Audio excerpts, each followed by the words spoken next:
So in his book titled Love Does, Bob Goff tells the following story.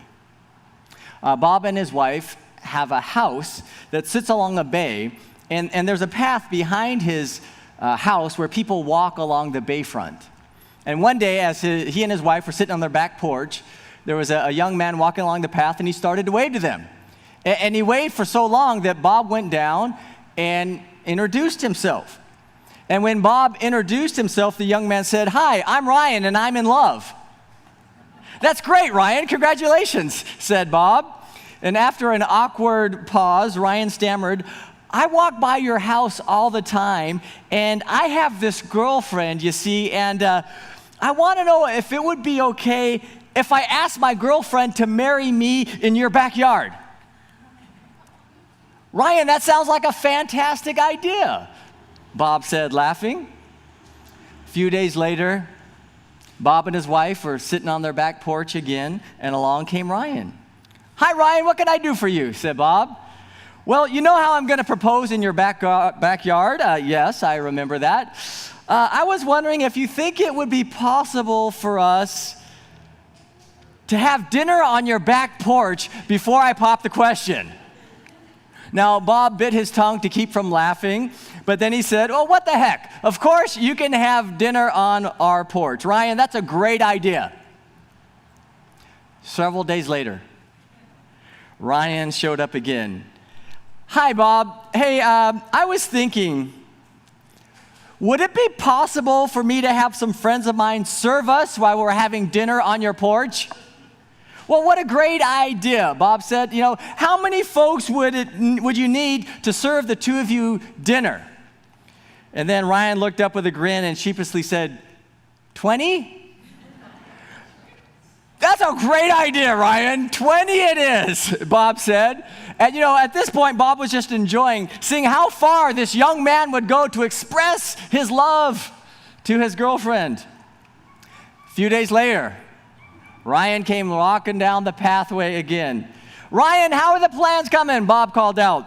"Well," he said, "I was actually wondering if it would be okay if after dinner you could put some speakers on the porch and maybe we could dance a bit." "Speakers it is," Bob told him. A few days later, Ryan came running down the pathway again. "Hey, Ryan, what's up? It's great to see you. How are the plans coming?"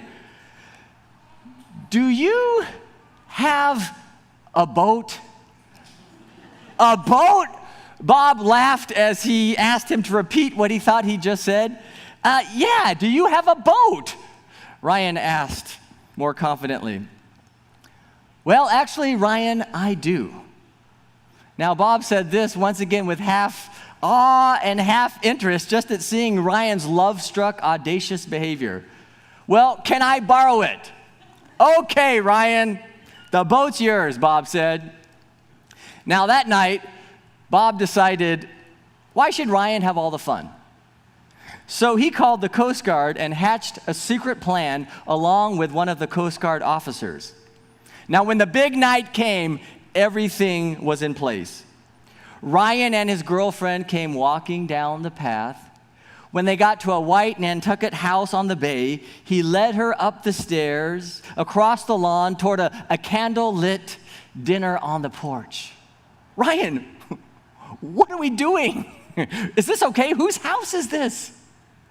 she whispered as she held on to him a little tighter. He said, it's okay. And he pulled out a chair, and then he had her sit down for the dinner. The service at dinner was impeccable with 20 servers. And after dinner, the dance was endearing as the two stood with arms around each other, slowly moving together on the porch. Ryan then took his girlfriend by the hand and they headed back to the path. And as they got closer to the dock behind the house, Ryan gripped her hand, turned, and took her toward the boat that was tied to the dock. "Ryan, what are we doing?" "Come on," is all he had to say as they came on together to Bob's boat. And Bob was at the helm, and with the stars out in full view, they slowly motored out into the bay. Now, if this weren't enough already, Ryan had 50 more friends on the shore to spell out, "Will you marry me with candles?" just in case he got a little tongue-tied. And with this flickering sign as his backdrop, Ryan got down on his knee, "Will you marry me?" There was a gasp, followed by an immediate and enthusiastic yes. See, at that moment, Bob kicked his secret plan into gear. Unbeknownst to Ryan and his fiancée, a Coast Guard firefighting boat had pulled up behind Bob's boat. And when Bob gave the thumbs up, the Coast Guard officer shot off every water cannon he had on the entire rig. Ryan and his bride-to-be let the mist from the water cannons settle over them like 1,000 small kisses. So as you picture this scene that Bob Goff paints, I ask you, do you think Ryan's fiancée felt loved that night? Absolutely. I think she realized, I am loved. I am deeply loved. Ryan's proposal was his way of expressing his love for her, not just in words, but in actions. Christmas is God's way of expressing his love for us, not just in words, but in actions. Just as Ryan did something strategic, elaborate, and outrageous to show us his love, how much more in the birth of Jesus Christ did God do something strategic, elaborate, and outrageous to show us his love? Jesus is God's love lived out.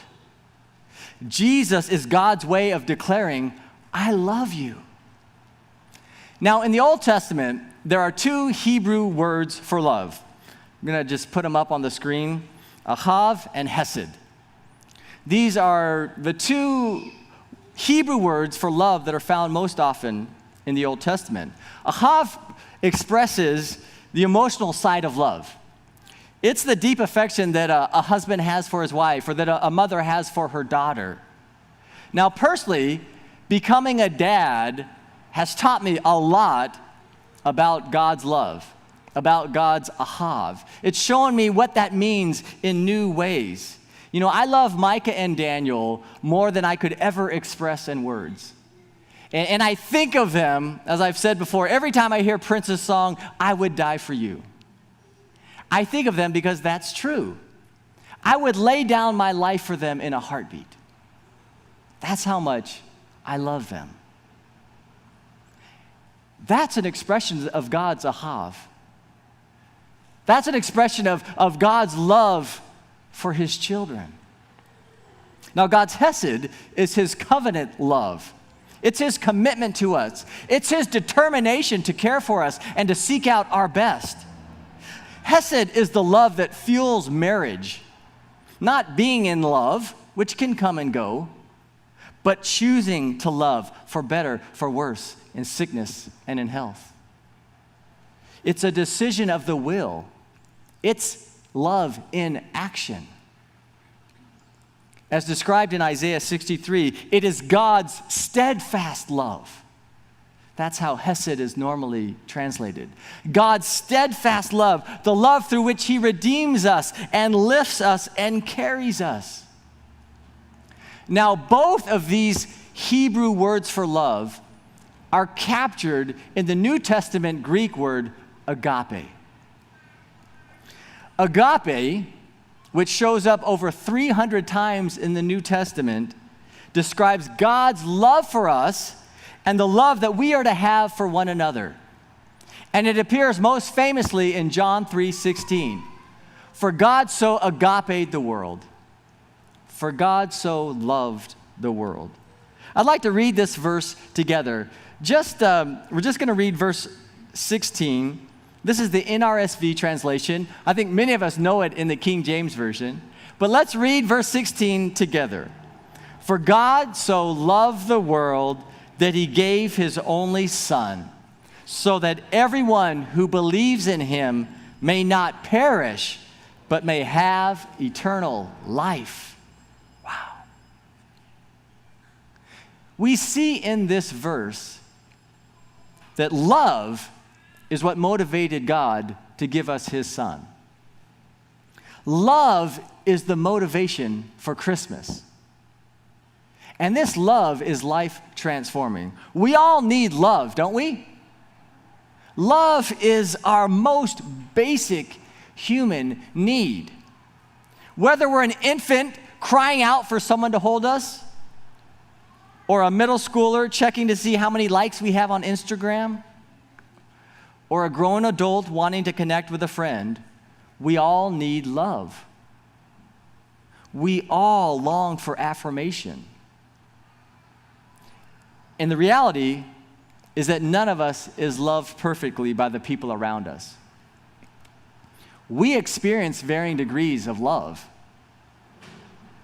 Varying degrees of love from our parents, some of whom were more present than others. Varying degrees of love from our friends, some of whom were more supportive than others.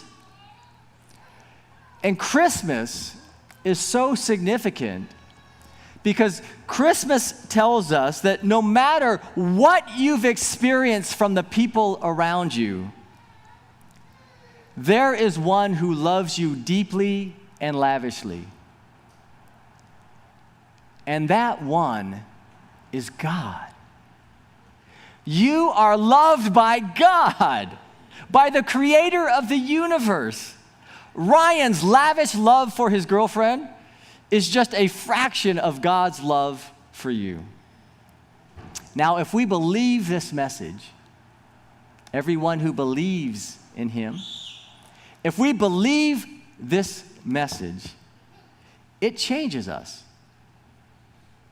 Pastor Adam Hamilton is someone I respect a lot. I quote a lot. He's the pastor of Church of the Resurrection, a United Methodist Church in Kansas City. And he tells about the first time that he experienced God's love. He was 14. He had just moved to a new town after his parents had gone through a divorce, and he was having a hard time fitting in, just having a hard time as a 14-year-old. He started to read the Bible on his own, and he began reading through the Gospel of Luke. And as he did, he felt like God began to speak to him, not through audible sounds, but that God would speak to him as he read through the Gospel of Luke. And there was one day as he was reading through the Bible that he sensed God say to him, I know you, I love you, and you matter to me. I know you, I love you, and you matter to me. And those words changed him. See, hearing this message and believing it changed his life. It gave him a new identity and a new confidence and a new purpose. He came to understand God's strategy for healing our broken world is to love us so that we can love others. We become God's love lived out. We become God's way of declaring, I love you. 1 John chapter 4 says this, no one has ever seen God, but if we love one another, God lives in us and his love is made complete in us. That's a striking verse. See, the invisible God is made visible in our love. God becomes real through us. That's how others get it. That's how those around us discover God loves me, by seeing God's love through us. That's why we're so committed to our Joy to the World offering.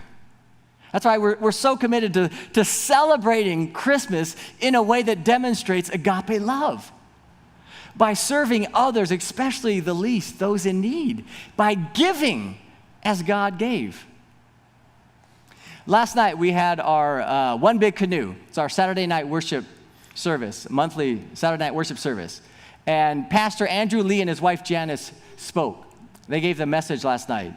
And Janice talked about her 2 daughters. They have a daughter who's 7 and a daughter who's 5. And they told them, there's one gift for sure you can get from Santa, okay? So when you tell Santa what you want, make sure you put that at the top of the list. And then their 2 daughters, on their own, without them knowing, they both wrote notes to Santa. And then a while ago, they showed Janice and Andrew their note. And I want to show you the note that their 5-year-old daughter, Raina, wrote. So this is the note from Raina, who is 5. And I'm just going to read you the first line. Dear Santa, can you give a happy future to the poor? Isn't that amazing? Janice said when she read this note to her daughter's note to Santa, she almost started to cry. Here was Raina making her request to Santa, and her first thing she asked for is, can you give a happy future to the poor? That's agape love. That's agape love. That's the love that we are called to demonstrate and to live out. And Jesus Christ showed us the ultimate expression of this love on the cross. As Jesus himself said, greater agape has no one than this. Greater love has no one than this, than to lay down one's life for one's friends. 2 days ago, Friday, was the 1-year anniversary of the San Bernardino terrorist attack. One of the victims that was killed in that attack was a 45-year-old man named Shannon Johnson. And Shannon was at the office Christmas party, if you all remember what took place. He was at that office Christmas party, and he was sharing some food with a coworker named Denise Peraza. And then the shooting began, and Shannon threw a chair down and then kind of pushed Denise behind the chair. And then he covered his body over her, wrapped himself around her to protect her from the bullets that were flying. Later on, this is what Denise said about that experience.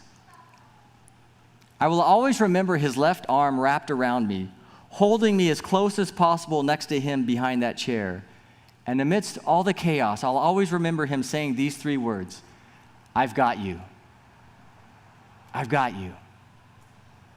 I believe I'm still here today because of this amazing man. Shannon Johnson laid down his life to save Denise Peraza. That is agape love. And that is what Jesus Christ did for you and me. Jesus died on the cross to say, I've got you. Jesus died on the cross to say, I love you.